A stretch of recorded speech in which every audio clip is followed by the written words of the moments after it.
was a recipient of the 2018 Presidential Award for Volunteerism. A Toastmaster for 14 years, Peck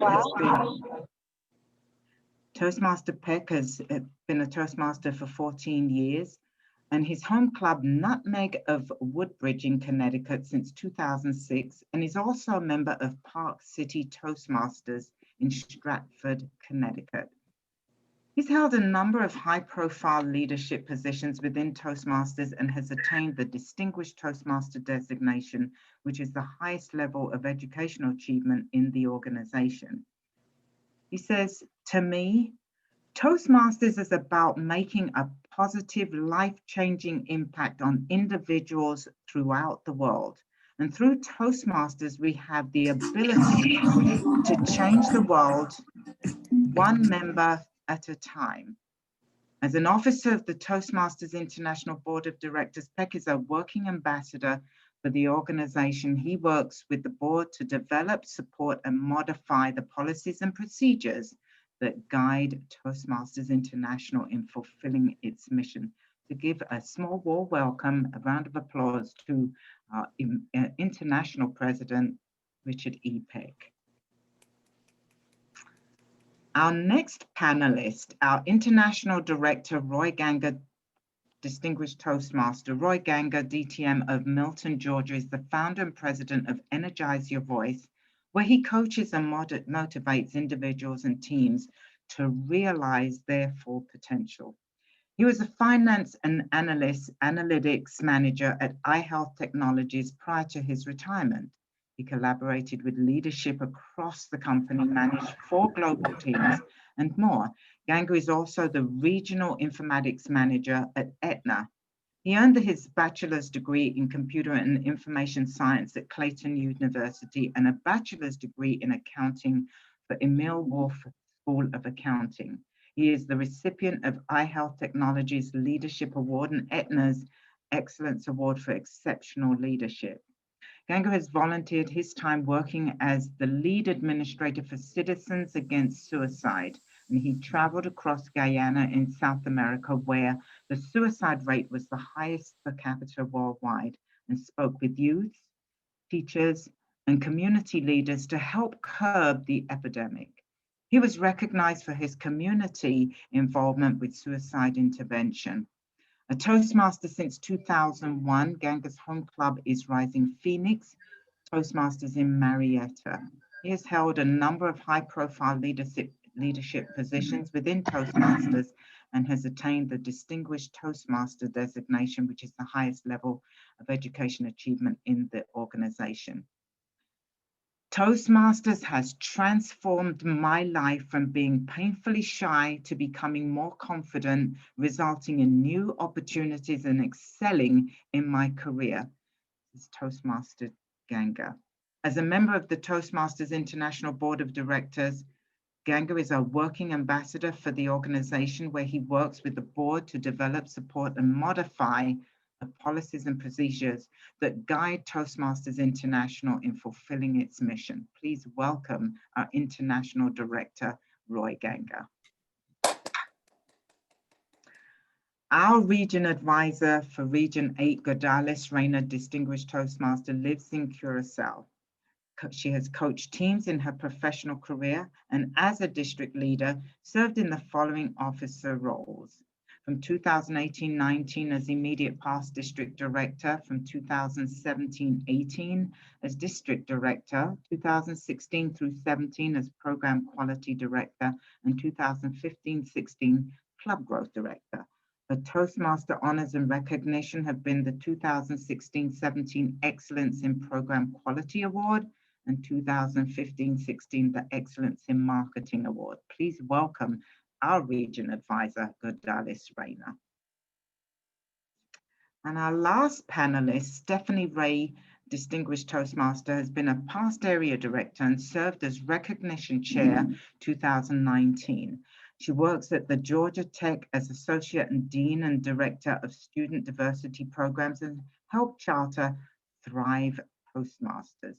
So these 4 will be our panelists this evening who will answer your questions that have been posed.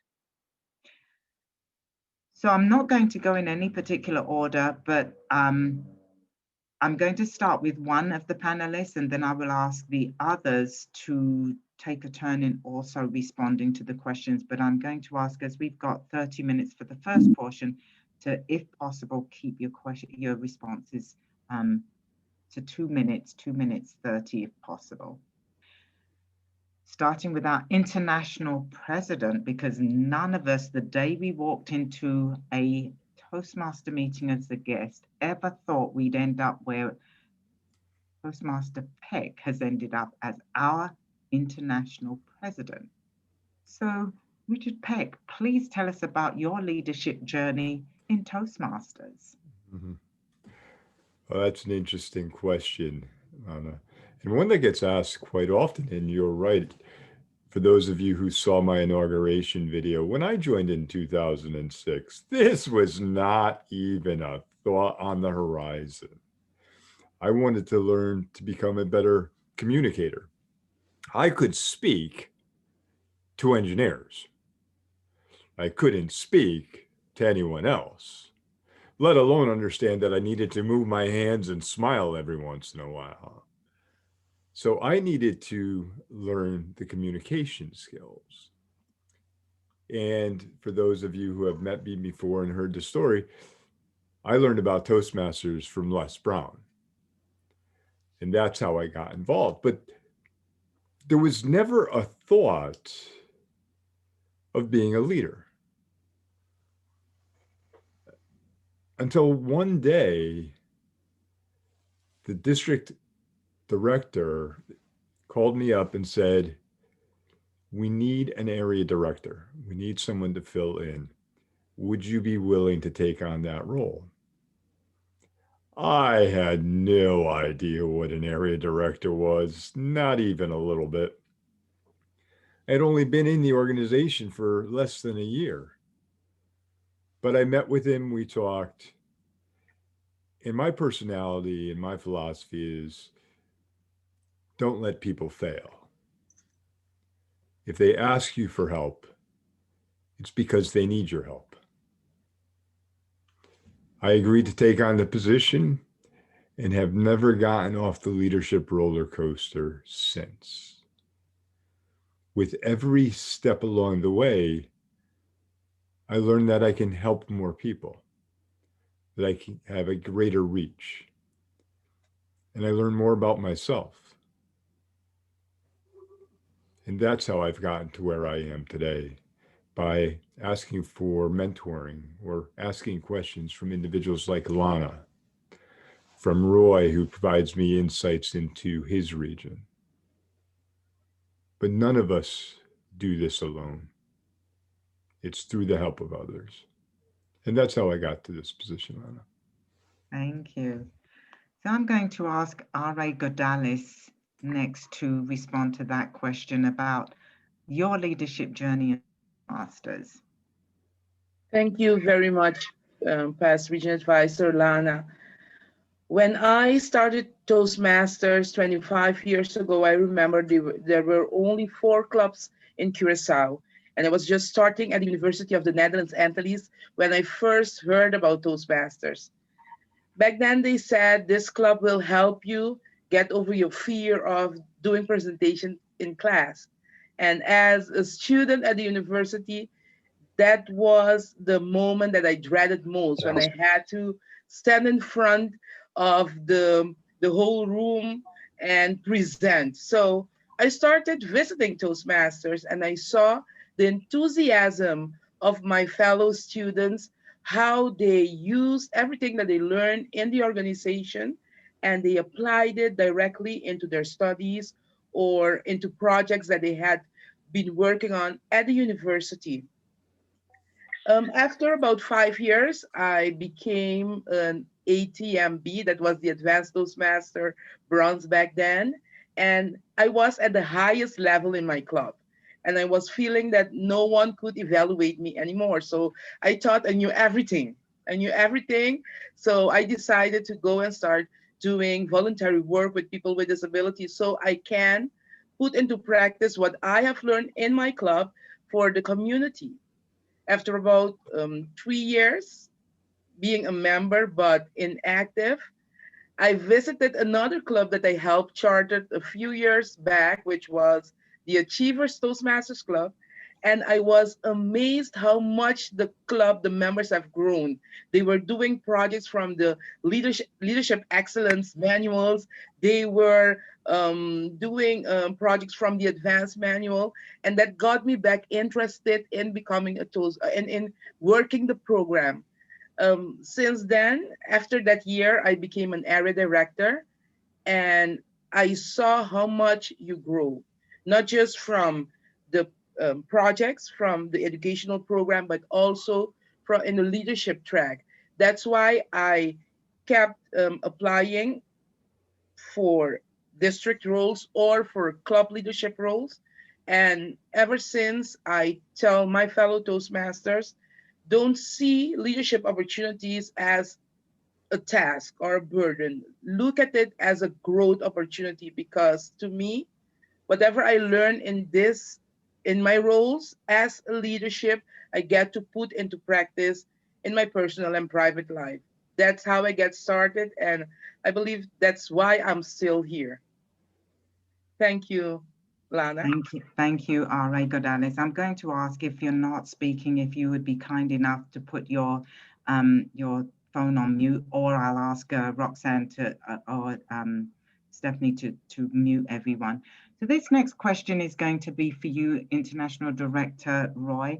How does serving as a leader in Toastmasters help set you apart, either as an employee, an entrepreneur, or just in general?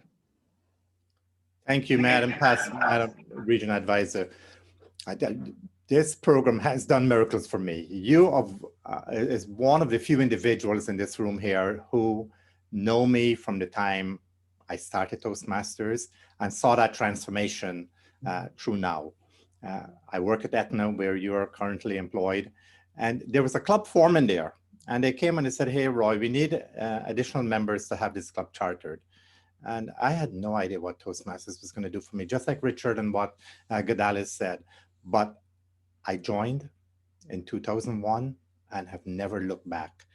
The opportunities this program has done for me, I could not have gained those opportunities anywhere else.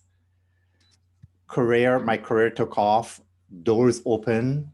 I was promoted within my job several times. The reason being is not because I didn't know what I was doing before and those opportunities weren't there, but it's because I didn't have the confidence to articulate my message better. And once I got in this program, and it took about, I would say 6 months within this program, I saw the change in myself. And my management saw the change in me as well. And they would say, "Roy, what happened?" And I always tell them, Toastmasters happened. And I would encourage anybody who has the jitters in their stomach when they get into a staff meeting and they can't present themselves because they're afraid what may come out of their mouth, or just the fact that they're afraid to say anything and what people will think of them, just go for it.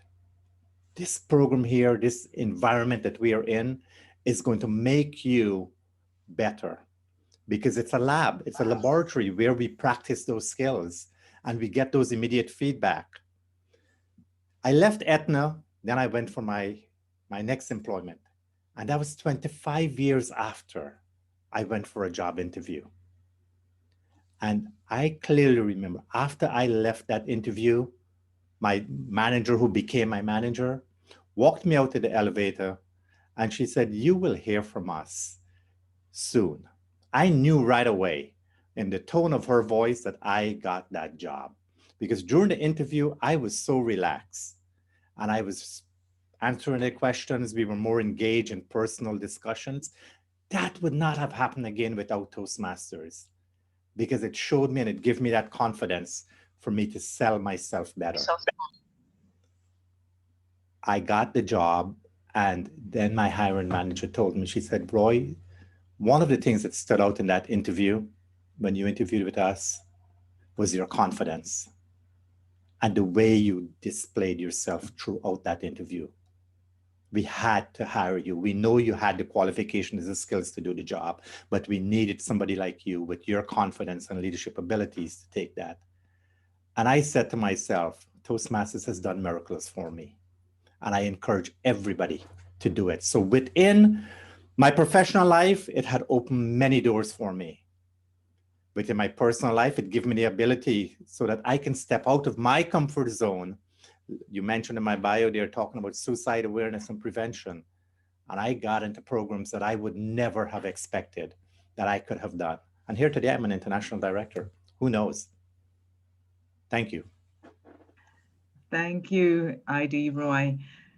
Stephanie, you've heard how Toastmasters has changed our international president and our ID's life, and also with our current RA, Godalys Reina. So Stephanie, how has Toastmasters changed your life? Thank you for that question. Toastmasters has changed my life tremendously. It was quite unexpected. I have been a Toastmaster for a long time. I first joined Toastmasters at my job, the Georgia Institute of Technology, to learn how to network and to get along with engineers. I was very young and very new when I started my job at Georgia Tech, and I was given advice to join Toastmasters because some heavy hitters were part of Toastmasters. So I joined Toastmasters just for the networking at Georgia Tech. Got my 10 speeches and I was done.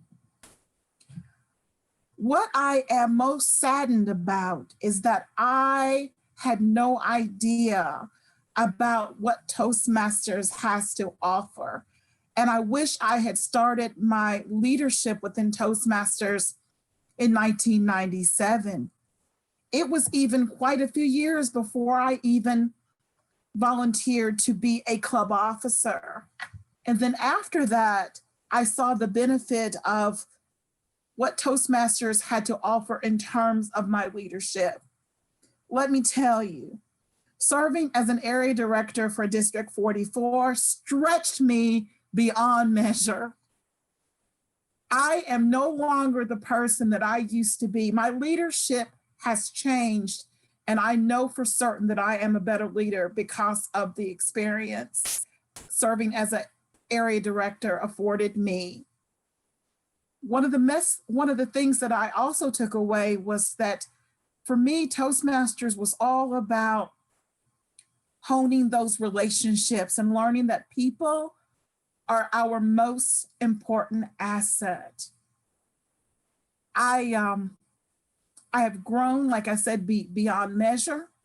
I just wish that I had done it sooner. And one of the things, like others have spoken to, like Roy, it has enhanced my career in terms of my leadership. I actually put my Toastmaster goals as part of my work goals at Georgia Tech.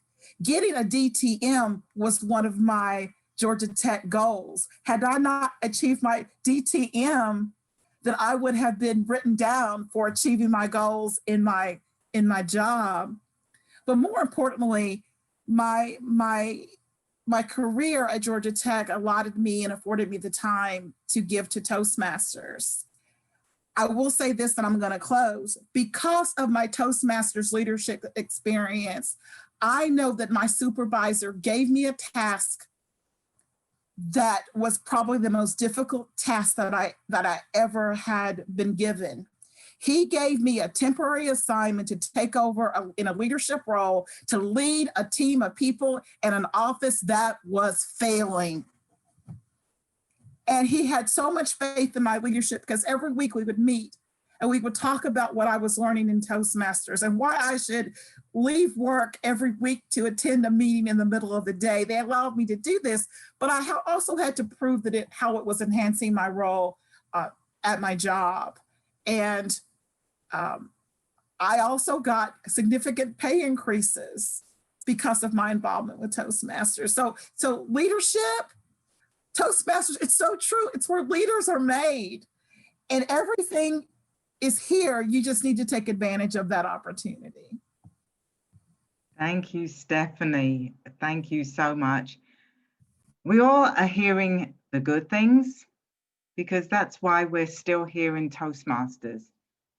But Richard, I'm going to ask you, besides this year of 2020 with the whole pandemic, COVID-19, which has been a challenge worldwide, but what was one of the most challenging experiences that you had, and how were you able to overcome it? Wow, you like not throwing out softballs tonight, do you, Lana? So I had two, and I'm going to try to keep them within the 2-minute time frame that you've asked us to do. So the first occurred in 2009. In 2009, I was diagnosed with stage 4 cancer. I was becoming the club growth director at that time for the district. The district was also hosting the international convention. So between chemo and radiation, running back and forth to the convention, trying to get people to realize that I wasn't contagious. Because when people hear you have cancer, they see or presume something. The only place that I could go outside my home that I felt like I belonged was my Toastmasters meeting, because they made you feel like family. And if they needed an evaluator or a timer or a grammarian or something that night, you were at the meeting. You were going to take on a role. So that was probably the most personal, tough point for me.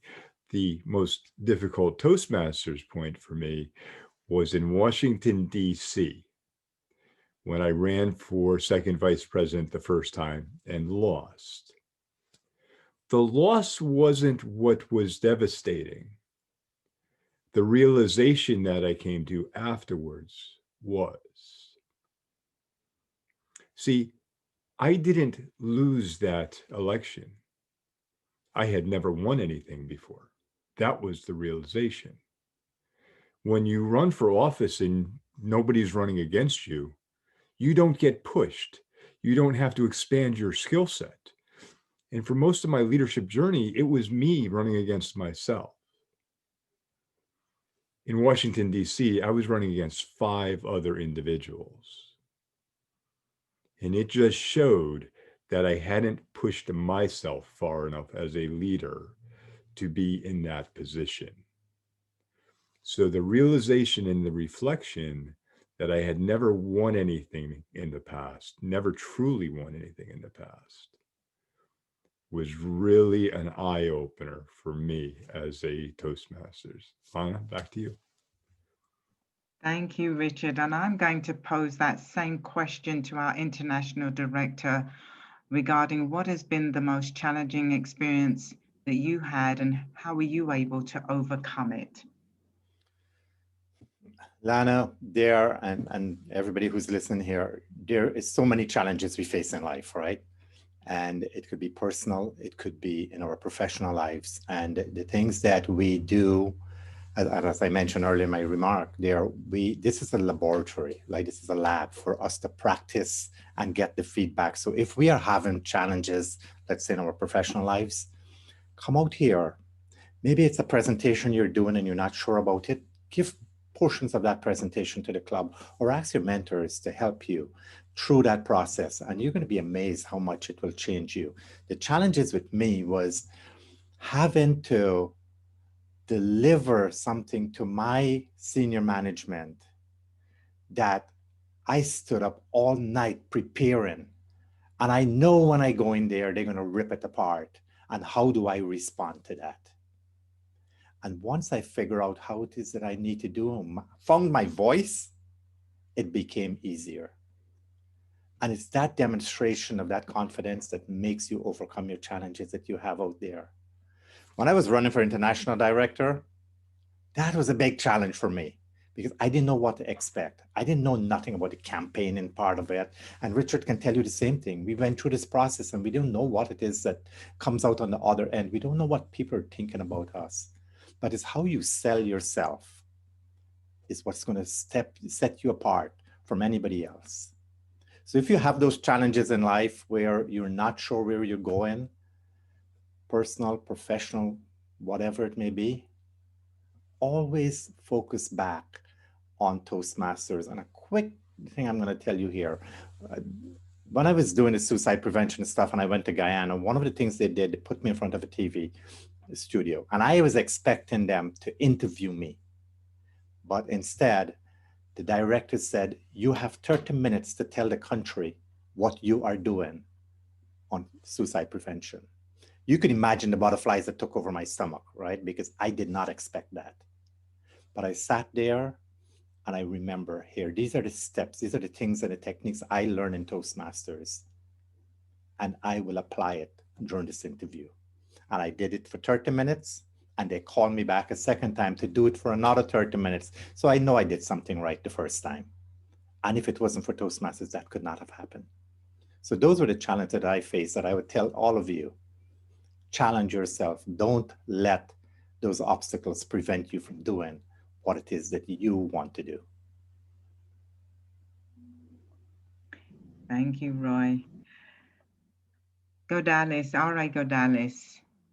Our area directors, and this is not just, we've got somebody from District 81 that has joined our call, but for the remaining 6 months, what advice would you give our current area directors about their next 6 months? Is there something you'd like to share? Sure. Many times we step into leadership positions and we tend to focus on the goals we have to meet. And sometimes focusing only on the goals makes us forget to enjoy the journey. In my experience as a leader, when I was area director as well, that was the moment that I got to learn about different club cultures. That was the moment that I got to help and support the clubs to help their members reach their goals. It was a moment where I could practice training, could practice coaching, and could also encourage club officers to remember that this this experience, their experience serving as a club leader, is the part where Toastmasters make its leaders, like Stephanie said before me. So my advice for the remaining 6 months would be focus on not only the numbers that you need to achieve, but also what personal growth experience you want to have for yourself, and how can you support the clubs that are within your area to help their members to become better. It's not about your year, it's not about this year, it's about the future. It's about the basis that you learn, that you lay today for the members, the club, the district, and ultimately Toastmasters International to keep growing and to keep helping members deliver such encouraging testimonies of personal growth and leadership growth. So focus on the journey and enjoy every step of the way. I believe that this year has brought several opportunities for us to be able to be creative.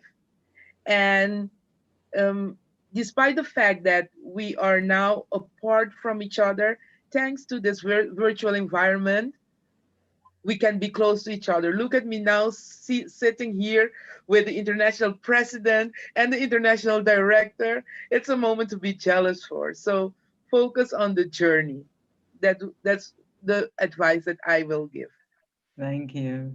Thank you, Godalys. And I'm going to ask this last question because I want to give the audience an opportunity to be able to ask questions. But I'm going to ask each of you to respond to this question, because this is where we're looking for our future in our districts, not just in District 44, but in all the other districts, because we've got several other districts that have joined this course. So Richard, Why should someone consider serving either as an area director or a division director? What's in it for them? And as I said, I'm going to ask each of you to respond to the same question. So if possible, not repeat what you heard before. So Richard. Thank you, Lana, and I'll keep this brief. You know, we often hear of the what's in it for me philosophy, right? But I really wish that we would look at a different acronym or set of acronyms. And they're IIM and IIO.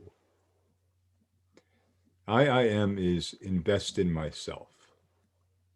What am I going to gain from doing this? How will I grow as a leader? What skills will I bring?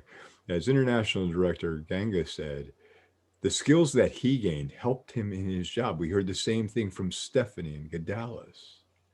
You're going to gain more skills than you ever thought possible. But there's something more important, and that's the IIO. And that's investing in others. Individuals put barriers in front of themselves and only think that they can achieve what that barrier allows them to achieve. Maybe it's often in their life they heard, you can't do that. You're not smart enough. You're not coordinated. You'll never be a speaker or a leader. And what happens? They begin believing that. Yet you know differently. And taking on those leadership roles allows you to help them overcome their barriers, to be greater than they think they can be. As I said in my inauguration speech, being a leader is not about being the center of attention. It's about being the epicenter of action. And if you can change someone's life, that's action. And as a leader, that's what we do, whether you're an area director, division director, or club officer. Lana? Thank you, Richard. And so, Roy, the same question to you. Why should someone consider serving as either an area director or a division director? Thank you. Good question again, right? And Lana, you know this very well, because when we serve as area directors, we both got suckered into doing this job. And everybody always say, hey, you know, they tap you on the shoulder and they said, you're ready to do this. But that's because somebody see potentials in you that you may not have seen in yourself. And Richard mentioned it in the beginning, not in this last response, but he said, you always, you know, challenge yourself when somebody asks you to do something. Don't refuse it. Go for it. And here, serving as an area director and a division director, I tell you, if you haven't done those roles, raise your hands and do it, because it makes you a better leader. It makes you a better person. It changes you. That's exactly where it changed my life. And it will change your life. It will transform you, because you are working not only with the people in your clubs, or let's say in your office, you're working with the same group of people all the time, but now you're challenging yourself to work with additional people to help them get better and help them succeed. And that's where your leadership skills is going to start developing. You work as an area director, working with those clubs, showing them those techniques and the skills and what they need to do, and every little strategy on being successful. Then you become a division director, and now you're extending your leadership skills more as a manager for a group, and equate that back to your professional life. Where can you apply those skills and how can you get better? So here again, I would encourage you, if you have not done an area director job or the division director, this is the time for you to do it. There's no better time. And don't feel that somebody's touching you on the shoulder and said, it's your turn, that you can't do it. No, we will never do that to somebody. We've seen the potentials in you and we know you can do it. And the district leaders are here to help you get better in that process. So ladies and gentlemen, the challenge is out there now for you to go out for this next year to either serve as an area director or a division director.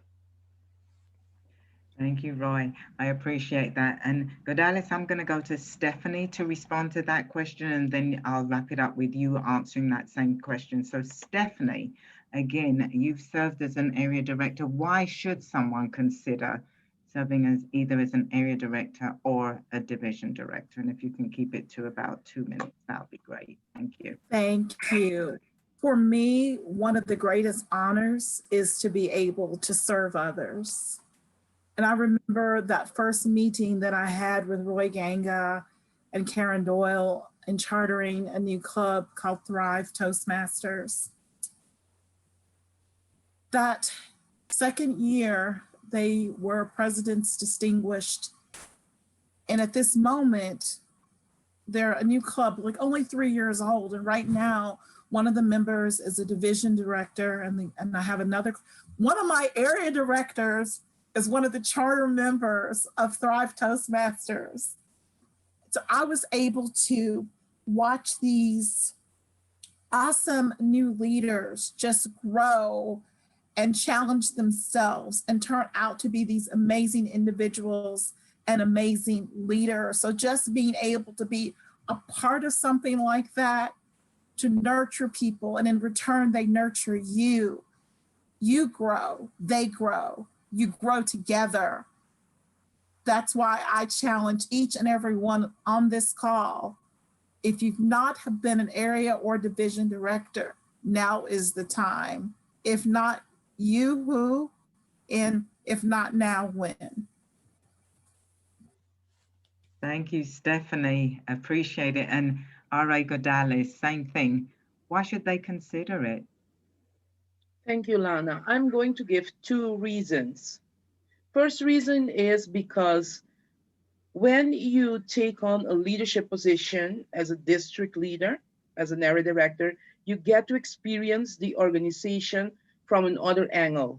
You get to understand why things are being done the way they're being done, and you get to understand how resources are managed, but also how important it is to be able to learn to grow throughout the process with your clubs, with your members, and your fellow leaders.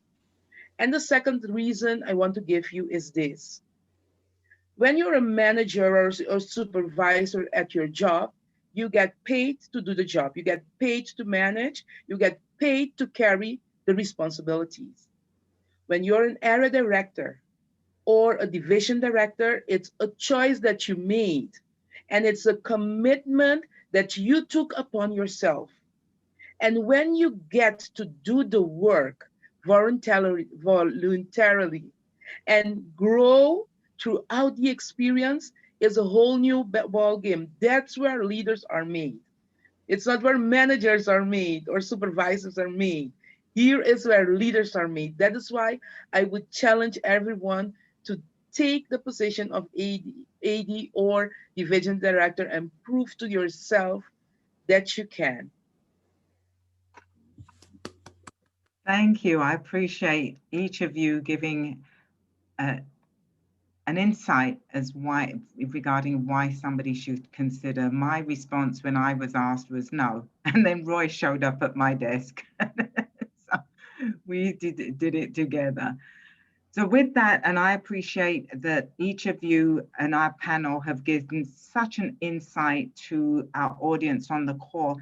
I want to open it up. We've got about just over 15 minutes to give you an opportunity to ask a question. And if you want to ask that question directly to one of the members on the panel, which is Richard, Roy, Godalys, and Stephanie, you're welcome to do so. Or if, as I said, Roxanne, did you see any questions in the chat room, or have they all been, hello, how are you? No questions. Okay. So does anybody have any questions that they'd like to pose to our panel in regards to the leadership experiences, including challenges? They were realistic in regards to what they've shared. So does anybody on the call have a question that they'd like to pose?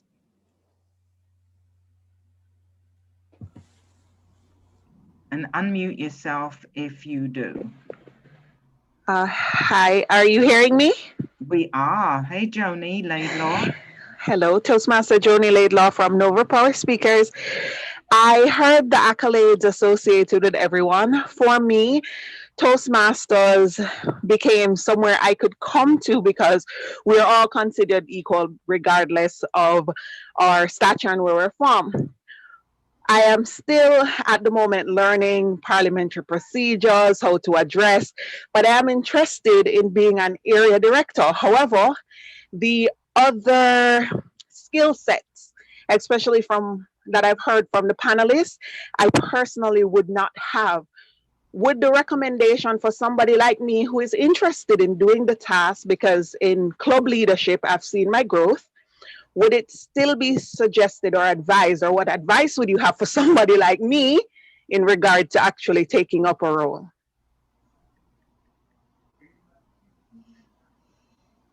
Richard, you're going to take that question? I will, and Okay. anyone else can join in if they'd like.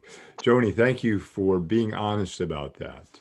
I will tell you that I would rather bring someone on my team who has passion about something and help them develop the skills. See, I can train anything in the world. I can't train passion. And if you're passionate about helping, and as I stated earlier, we don't do this alone, then we can get mentors and other people to help you in coaching to take on these roles and help you in where you feel your skills are deficit. You have the passion, step forward. I know the district would be appreciative of it, and they will get you the help you need. But like I said, I can't train passion. If I've got leaders that are passionate, they're the ones I'm going to take. Roy, do you want to respond to Joni's question? No, along the same line of Richard, if you are really serious about developing your leadership skills, again, this is the opportunity for you to do it. You have served in the club leadership, you mentioned that, right? And maybe you hit some challenges in there as well, but take it to that next level. We are going to make sure that you are successful in that role, because there's so many of us, so many people around who's going to help you. You're not in this alone. But if you truly want to develop your leadership skills, jump at this opportunity. Thank you. And Joni, I want to share with you that when I became an area, at the time it was area governor, I had just been a Toastmaster for 18 months and I was the Sergeant at Arms. And I was asked to serve as an area governor. And I was fortunate enough that Roy and I worked together and we served together, we helped each other. So don't be put off with the experience that you've been listening to on this panel, leader. They all started where you are.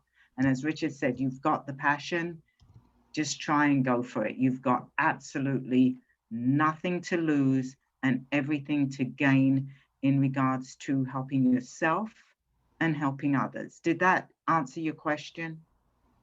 Yes, it did. Thank you so much. Okay. Anybody else who has another question, or if Godalys or Stephanie wanted to also respond, but I think we did answer. Lana, I see Ika Jones has her hand Oh, up. Ika. Okay, Ika Jones. Can you take yourself off mute and pose your question? Thank you, Richard. Hi, I'm Ika Jones, Toastmaster from Aruba, Division H. Thank you. Godalys, my question to you. You have been in several leadership roles, one that has given you much challenges since our islands are small, with many passionate people on Toastmasters. Could you share with me one of your most challenging moments in your leadership during your time as district director? Thank you very much, Ika. During my time as district director, I remember, I will never forget that year. That year, we had 2 Category 5 hurricanes in the Caribbean back to back. Never happened before.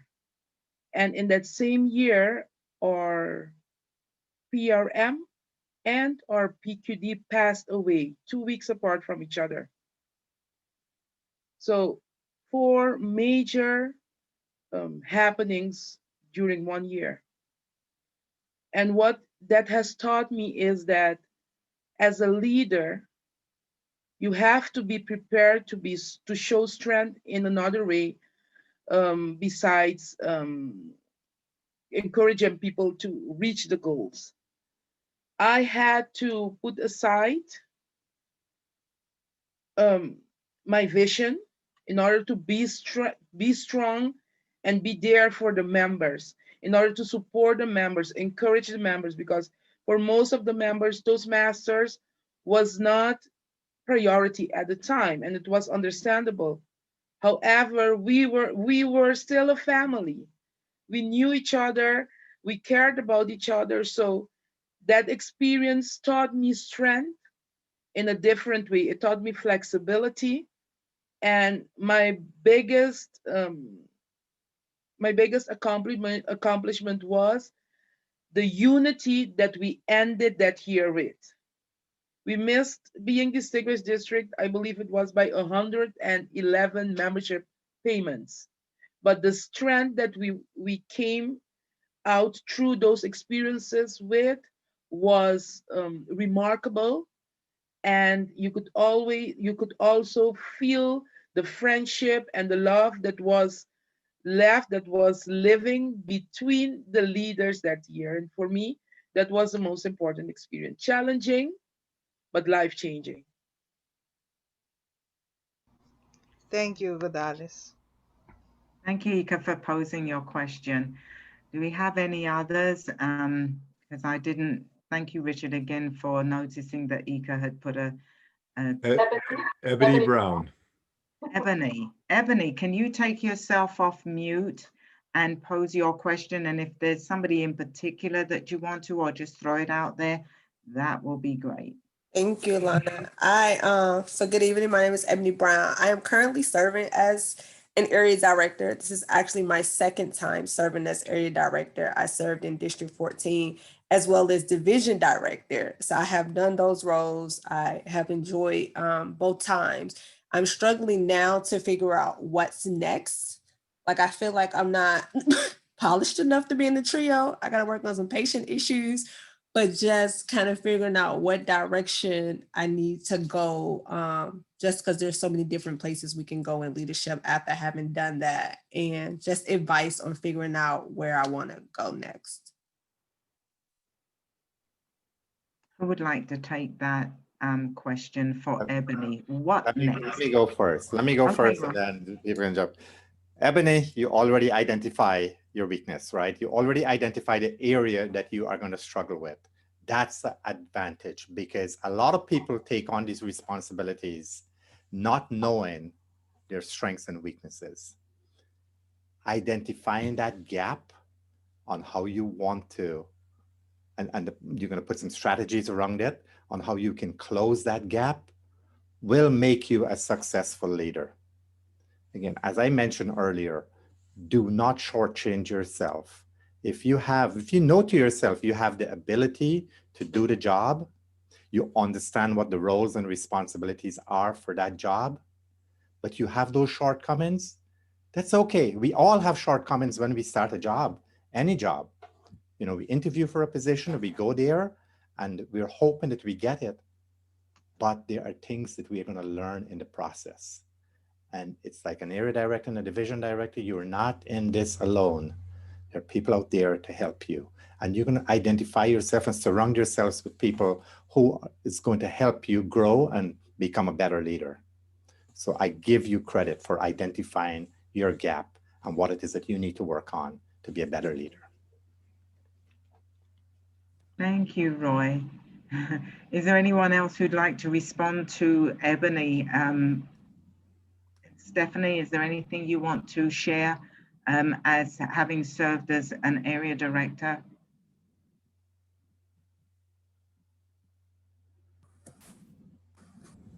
No, I just think that I don't know if anyone ever feels like they're ready, right? I don't think we ever really get there, but life is about taking risk. And so I challenge anyone who aspires to go to the next level to just be willing to take that risk, because you will know whatever level it is, because you are surrounded by people who will help and support you in Toastmasters. You are never alone. That's the one thing that I love most about Toastmasters. You are never alone. So step out on faith and accept that risk. It's time.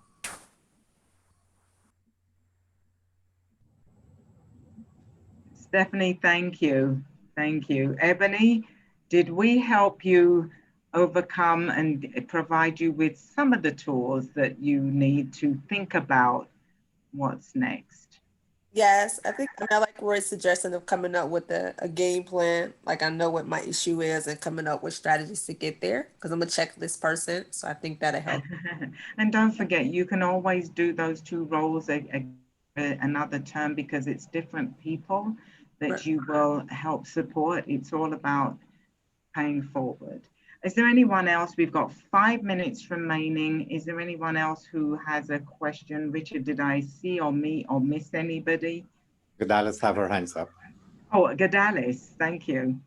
Yes, I wanted to add to what Stephanie said. In my experience, I was ready to do a job on June 30th. That's when I was ready to do the job that I just finished doing, because you grow and you learn through the experience. I always say to my fellow Toastmasters, you're not in Toastmasters to be a great Toastmasters. You're not in Toastmasters to be a great club president. You are in Toastmasters to learn those skills that will help you become a great person.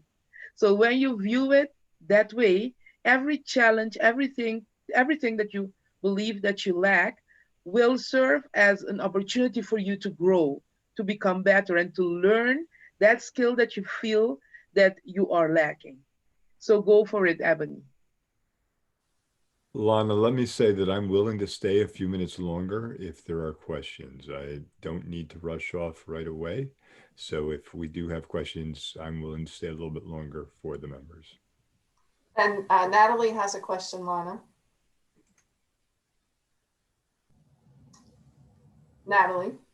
Natalie, can you take yourself off mute? And if let's make the most of our international president. Send your question to Richard. Thank you so much. Thank you all. Good evening, fellow Toastmasters. It's an honor to be in the presence of Toastmaster royalty. I mean, to be in this room tonight, it's just overwhelming, just the wisdom that you are imparting to all of us. My question to you is, I served as an area director last year, and I have to say, when I took on the responsibility to serve as area director, I did not know that we would have a pandemic that we would be going through halfway through my term.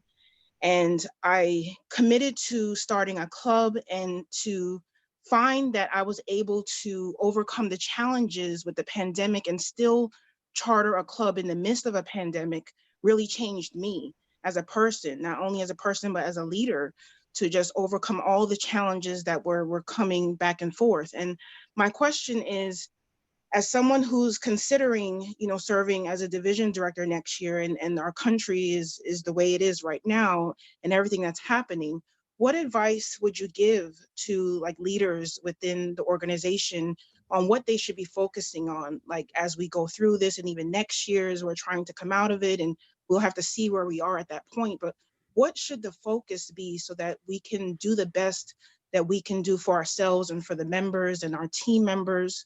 That's my first question.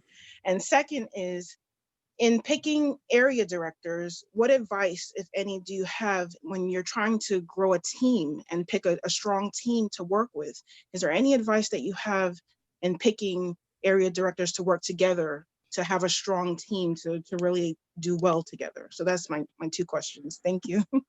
Wow, thank you, Natalie. So I'll answer the first part. And I saw Stephanie nodding her head with regards to the area director team. So I think she wants to bite off on that one, and we'll give her that one for sure.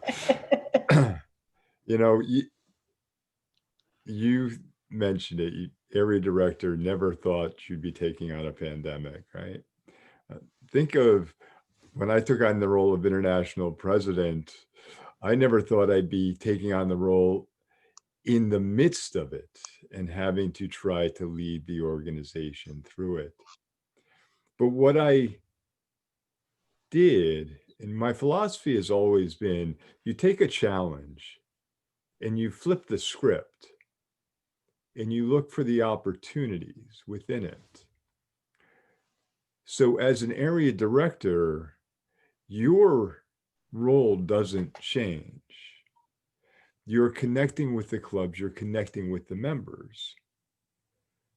What has changed is the value of that. Think about individuals who would normally meet in the club environment, that is their social outreach, that is their networking opportunity.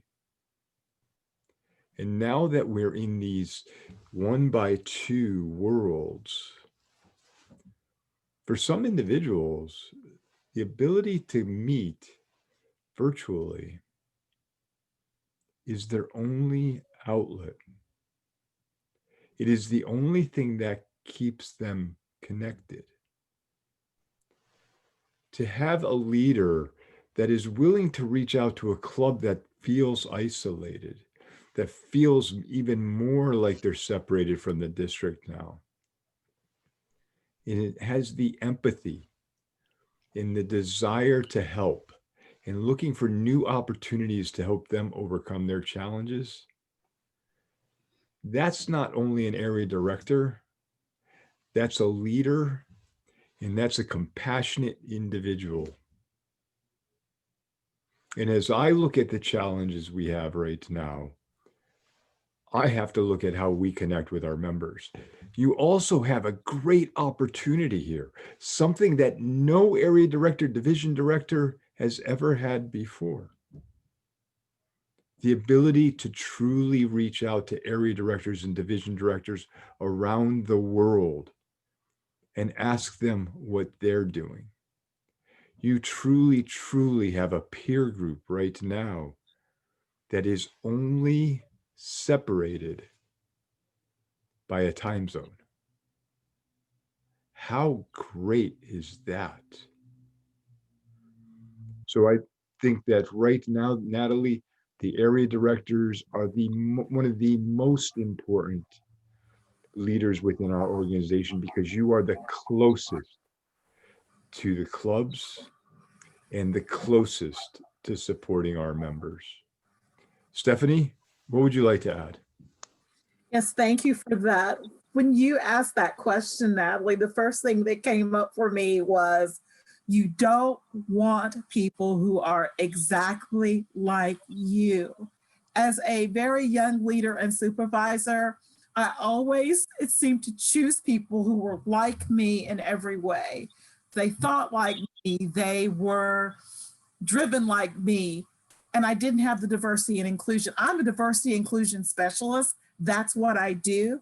So look for a group of people who are very diverse and different from one another, who are willing to work on a common goal, and look for those individuals who don't come across as acting like they know everything, but those individuals who are willing to learn. That's my advice. Thank you. Thank you, Stephanie. And Jean St. Clair had a question for our ID, Roy Ganga. John has asked, you spoke about helping the Guyanese lower the suicide rate in the country. So can you share one strategy that you use to help them overcome this problem? He's Guyanese and living here in Georgia. So Roy, would you like to address Jean St. Clair's question? I sure will, and I'm so happy that there's another Guyanese living here in Georgia. We should hang out at some point. John, the techniques that I use is here. I didn't have to be a psychologist, right? There's a passion within that came out.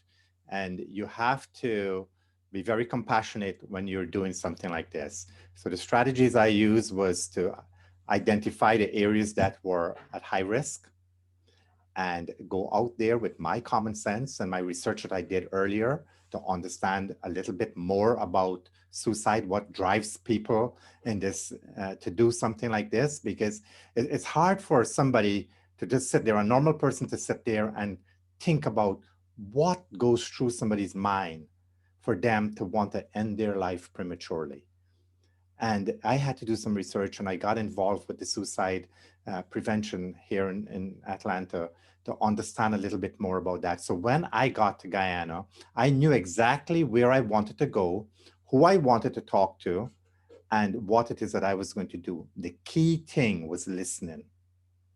Listen to everything they have to say. Do not think that you know it all and you're there to solve the problem. You cannot really solve the problem. But if you can listen carefully and respond appropriately, and if you don't have the answers, let them know that you are going to get the answers and you're going to help them. They need to be reassured that somebody is there listening to them and who they can count on for that support. So that's a strategy I would let you, if you want to get more involved in this, let me know. We can talk a little bit, and I would love to partner with you on my next trip to Guyana. Thank you, Roy. And Joni has a follow-up question. So I'm going to address this one to Richard because this is something obviously from the board. Joni is asking, push or a campaign at Toastmasters International for hybrid clubs to keep us connected after the pandemic ends? So I don't know that there's a push to that. We've already, in previous policy, defined hybrid clubs, so they are allowed. I think there's one of the differences this year is that we've done a greater job of defining online clubs and how online clubs can associate with a district, which was never done before. So there is that. I think, in my personal opinion, that we are going to continue to see an increase in hybrid clubs going forward, or however you want to refer to them. I've heard them called as blended clubs too, although I prefer the word hybrid. Because even when the pandemic is over and individuals are allowed to get together and be in the same room, some members are not going to feel comfortable doing that. And we need to accommodate them. Think about what was said about annual conferences this year. You can have them on site, on-prem, if your government allows, but we want you to also allow access to those who aren't going to be able to attend, who can't attend for whatever reason. So there's no push per se. There'll constantly be a development of what a club looks like going forward. Now, I will tell you today, when I was in Tanzania, that was a hybrid meeting where they had a room of about 12 to 15 individuals sitting side by side at the table. No social distancing, no masks, which was quite different. But then they also had about 15 of us joining in by video. So I think it's a great opportunity.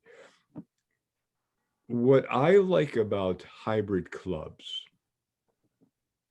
is, for my entire career, especially with Toastmasters, I've been a great proponent of cultural awareness and cultural understanding. See, the more we know about each other, the smaller we make the world. Doesn't mean we're going to agree on everything, but if I know the person and I don't agree, that's wisdom. If I'm just disagreeing for the sake of disagreeing, that's ignorance. And I would rather be a wise individual than an ignorant one. So the ability to reach around the world, to spend just a little bit of time with a club, really allows us to shrink the world and make us a tighter community. We're becoming a world of, and a community of one, with the ability to reach out. And I think that's a key for us. Can you imagine if you were giving a speech at a club in a country outside of the United States and getting their feedback. Were your words received the same way? I was an evaluator today for a speech where there were words given in Swahili. Got news for you. Don't know Swahili. But they were able to give a description enough where I could fill in the blanks. When I was in Namibia yesterday, they gave me a tour of Namibia throughout their meeting so I could learn about the country. And then they taught me a word in Afrikaans so that I left with something. Wouldn't have that opportunity without the hybrid environment. And that's why I say we have to flip the script from challenge to opportunity. The pandemic is the challenge. The opportunity is to reach more people. So that's what I would say about hybrid meetings, online meetings, and the future. Thank you, Richard. It is 8:10, and I see that there's several people dropping off as it is getting late, and for some, tomorrow may be a work day. But I want to thank each of you, and I'm going to give you 1 minute opportunity to give a closing remark, but I'm going to start with Stephanie first, 1 minute, to just give a closing remark before we adjourn this meeting, because this has been an absolute delight and honor to have our panel attend this course. So Stephanie, I'm going to start with you, 1 minute, to give a closing remark of something you either want to share or your experience that you've had being on this panel this evening. Thank you so much. I just want to reiterate that now is the time. Don't be afraid. I've always been reminded that there are two types of leaders in the world. There are those who make things happen, and there are those who wonder what happened. And I'm going to pose the question to you. What type of leader do you want to be? Time is now. Thank you. Thank you, Stephanie. R.A. Godalys. Thank you very much, Lana. First of all, I'd like to thank District 44 for the opportunity to participate in this very interesting panel. And I'd like to take the moment to encourage everyone who'd like to give themselves the chance to grow on another level. Don't let this opportunity pass by. You're here to grow, you're here to become a better person, not the greatest area director or district leader ever. By taking the courage to do so, you will see that you will grow, and it will be worth the while, because not only will you grow, but you will help others as well grow themselves into better persons, into better citizens. Thanks again for the opportunity, and back to you, Lana.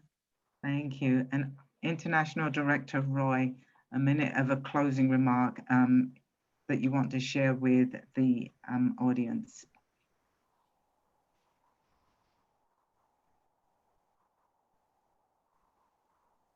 You're on mute, Roy.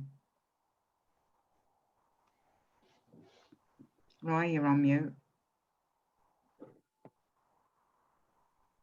And he's saying such pearls of wisdom, I can tell.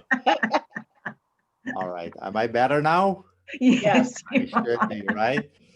Regardless of what this world will look like after this crisis is over, let's take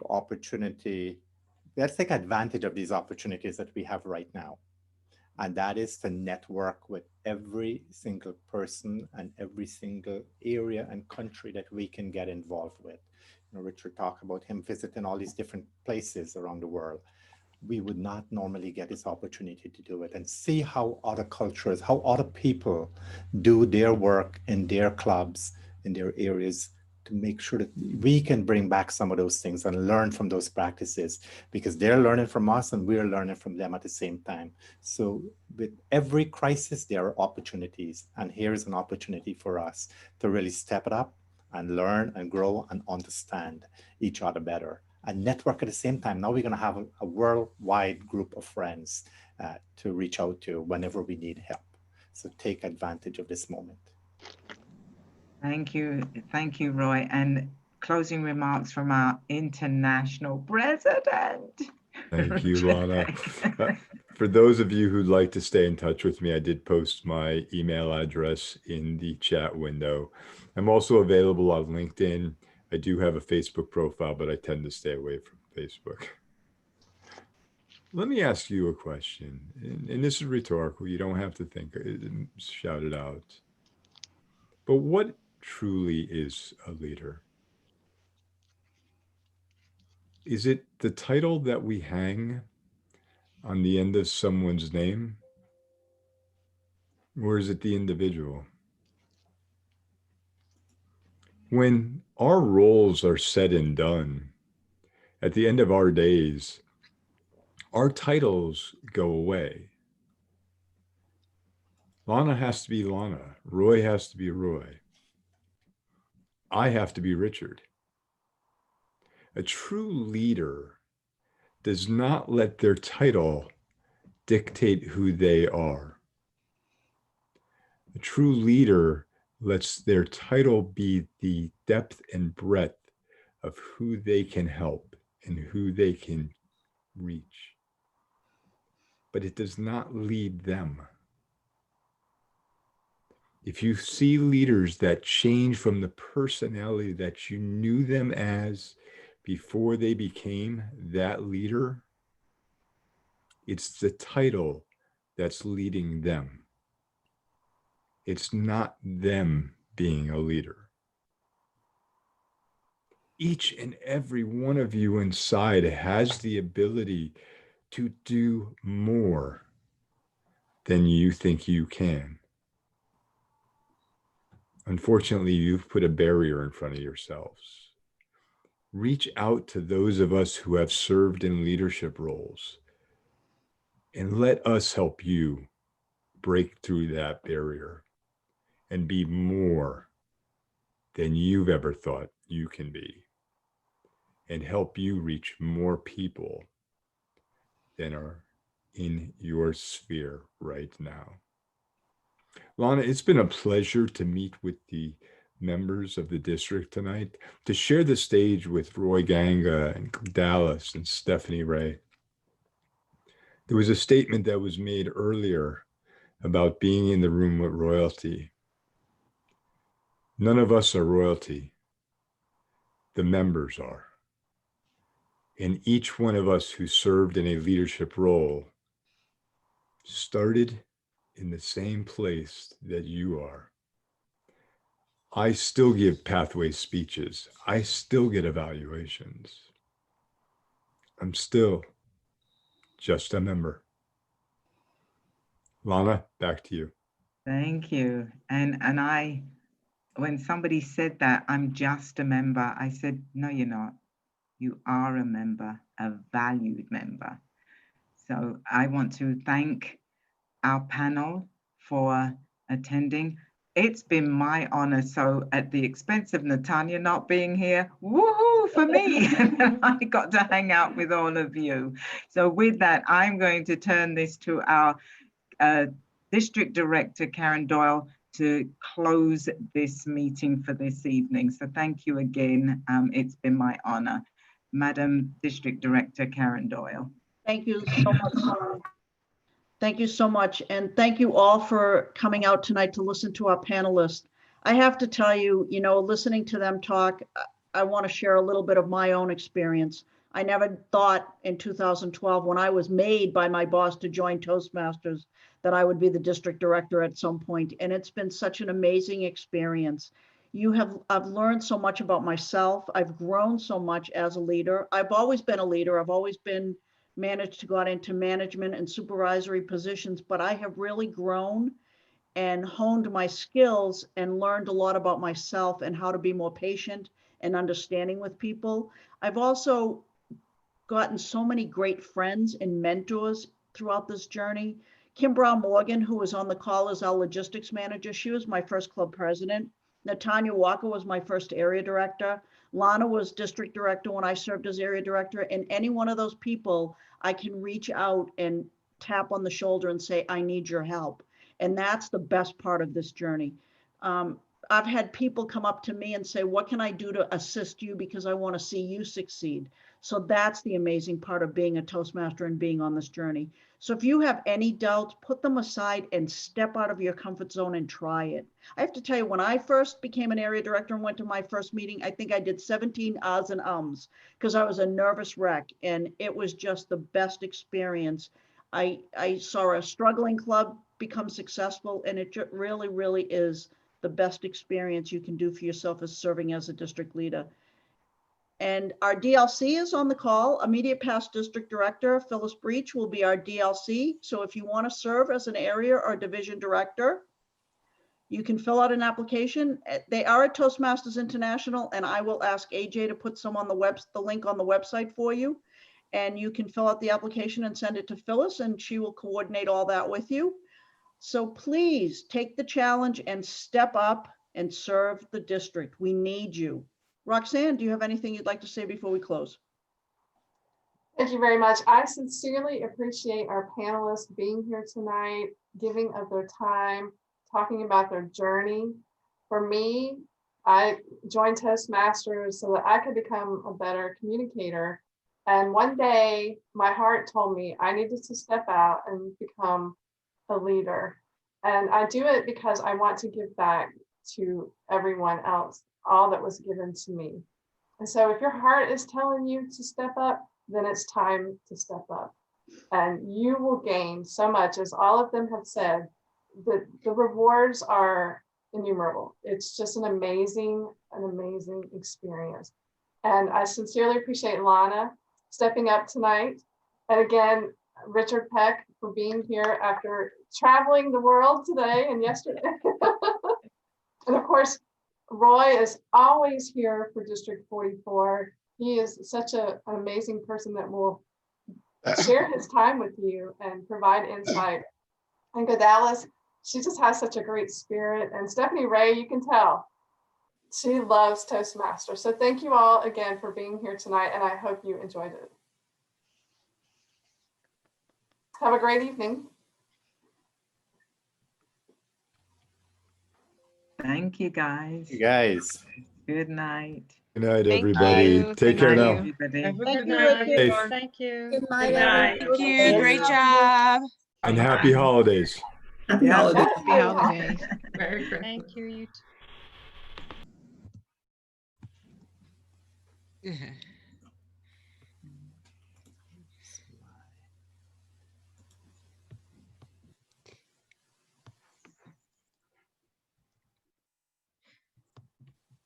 Hello, Sheila Davis Wiley. I don't think I got a chance to say hello earlier. Hi, Sheila. You're muted. I said I couldn't leave without typing in great session. Great, loved it. It was awesome job, Thank you. Roxanne. Yeah, we won't see you on Saturday, but I was just thinking I could send you the link if you all just wanted to open up the link on Saturday with all your ADs for a minute, because he's going to be speaking for 30 minutes. Okay. We have Pat Johnson coming to talk about new clubs at. Oh, that is number one. I understand. Are you going Okay. to record it? Send it to AJ and she'll post it on the website. Yeah. Okay, I already put it on. I mean, I sent it to the D44 Facebook group, but I'll send it to AJ for the website. Great. Yeah. Thank you. Yeah. All right. Okay, But take if you care. Sheila, if you record it, we can put it on the website so people can see it later. Okay, we will do that then. Thank you. Okay, Thank you. okay, take care. Bye-bye. Great job, Roxanne. Thank you. Thanks for being here. I think it went really well, huh? Yeah. Who's still out here? Yes, hello. Hi, Anthony. Hi, Jerry. Hello. Okay, Hey, good Kim. night, good night. Hi. Well, hi, Jerry. Happy Friday Eve. Hello. I like to watch and learn. Absolutely. You were nervous. There weren't going to be a lot of people, but we got a good turnout. And I think it Yeah. went really well. Yeah, you there now, Toastmaster? Yes. Do you have a question, Anthony?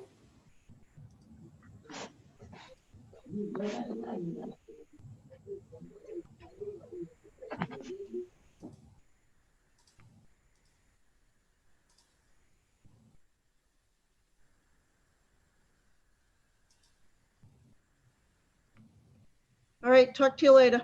Okay, see you later. Bye. Have a good night, everybody.